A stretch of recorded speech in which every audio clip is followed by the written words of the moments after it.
ito po, kasi talagang highly confidential yan. Pero dalawang senaryo lang naman ho yan eh. Is either fit to undergo trial siya o hindi.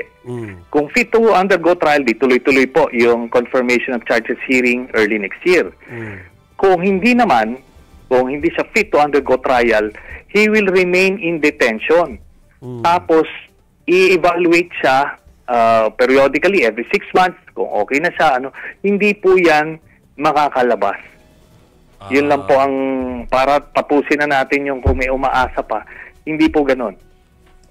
Tapos na yung natuldukan ng interim release. Ngayon, itong fitness to undergo trial, regardless kung ano maging desisyon, nakadetine pa rin siya. Kaya, at ito lang, ulitin ko lang po, si Duterte kaya siya nakakulong sa The Hague dahil libo-libo yung pinapatay niya.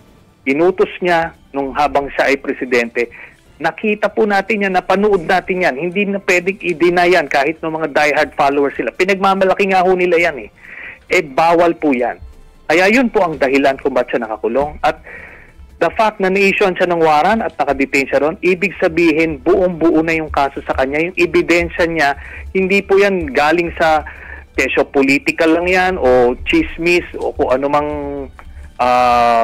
bogus na ebidensya. Hindi po. Ang ICC, very thorough sila sa pag-iimbestiga at pag-gather ng ebidensya. Yun po.